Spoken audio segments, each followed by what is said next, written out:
Hi, I'm James Gurney and welcome to a history of microbiology and infection. This show aims to put microbiology and infection into a historical context, allowing me to explain some complex microbiology and see the relevance to it in a human context. I aim to do this by asking several questions, such as, what does a deadly poison have to do with complex life? How can things evolve to be dead? And what's the deal with death and aging anyway? Find out how possibly an infection over 2 billion years ago had an impact on all these questions and completely changed life on this planet.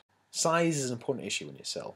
Being bigger has many problems, and life over 2 billion years ago was much smaller than a lot of life we have today. For example, a human red blood cell, if you were to blow it up to the same size as an average human, let's say 6 foot, and then compare it to the size of a typical onion cell, then that onion cell would be the same height as the Statue of Liberty, while your bacterial cell would only be 10 centimeters tall. All the size, and possibly more importantly volume, doesn't come cheaply. The largest bacteria known to humankind can only survive by folding its membranes up time and time again. This is a common trick seen in biology. But why is surface area important?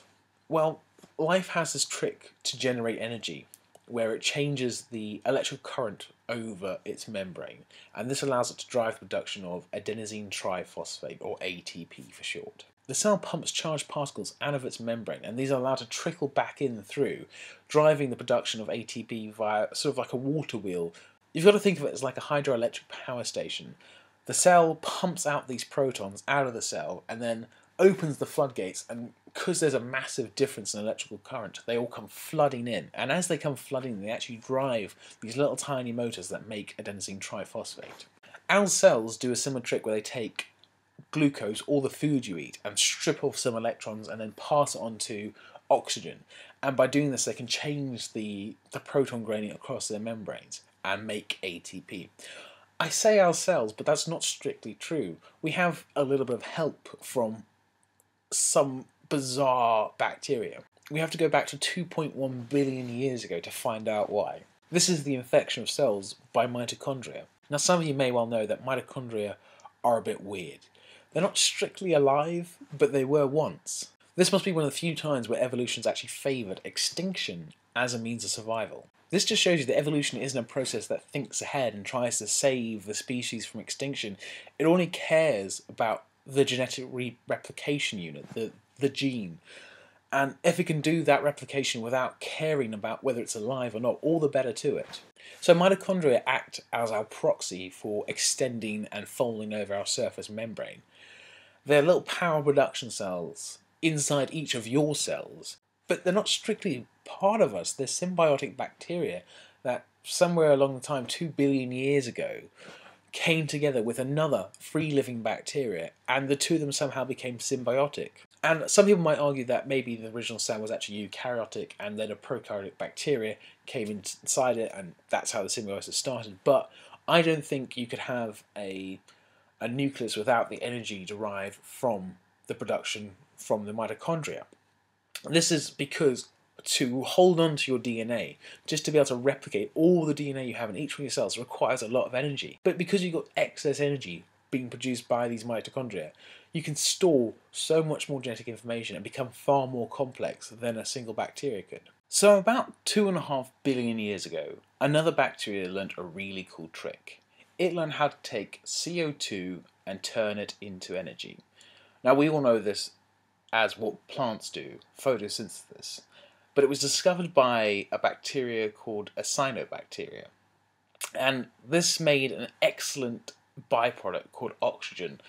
And it's not excellent for the reason you might be thinking of it. It's excellent because it's poisonous. It's so very poisonous, even poisonous to us. That might sound like a strange idea, but it's poisonous on a cellular level, and if you have enough of it, if you have just pure oxygen, you will have very serious side effects. So producing oxygen was a great strategy to get rid of competitors in your local environment.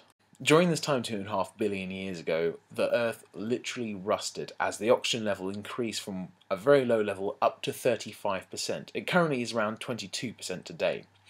But with so many things in life, evolution found a way for an organism to exploit this and use this once poisonous, horrible, toxic chemical as a way to generate its own energy.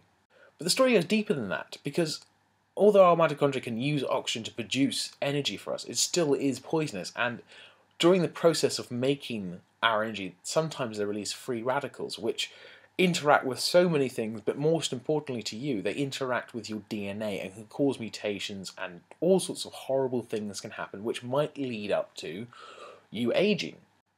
Now, we have pretty good evidence for this because we know, one, that the oxygen free radicals do in fact interact with DNA, and two, organisms have a clever trick for decoupling part of the mitochondrial mechanism so it doesn't constantly turn at 100 miles per hour, more or less walk slowly when it doesn't need so much energy, don't age as quickly as they should. Combining this idea of free radicals with other theories of aging give us a general idea of what causes organisms to age and die. It's a mixture of reduction in the length of your telomeres at the end of your chromosomes due to telomerase activity, and accumulation of damage from things such as cellular respiration.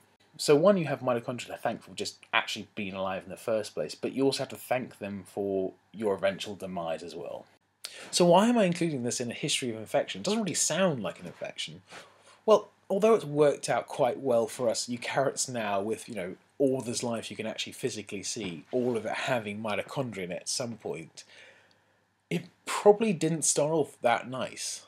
The larger eukaryotic cell, what became the eukaryotic cell, was probably just looking for lunch and failed to digest the mitochondria. Well, is that because the mitochondria had some sort of defense, or was it just lucky? And what was the mitochondria doing in there in the first place if it had a defense? It was trying to be probably parasitic, trying to live off the host cell that became all eukaryotic life.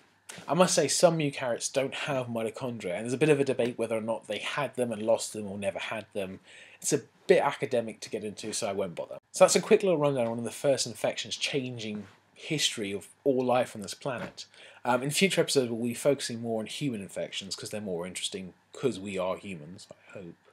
But I must mention that there would have been other infections before this, with viruses and probably other bacteria, but none of them, in my opinion, have had such a drastic effect on life on this planet. So next time we'll be looking at tuberculosis, one of mankind's oldest enemies, and possibly one of the first recorded human infections. I hope you join me then. If you like this video and you want to keep watching these, feel free to subscribe and hit like and favourite. If you have any questions or comments, let me know. I'll get back to you. I'd just like to thank Miles Powell for looking through a sort of pilot of this thing, and my supervisor Steve Diggle for letting me run through some ideas that I should have been working instead of doing this. So thanks for watching, and I'll see you next time.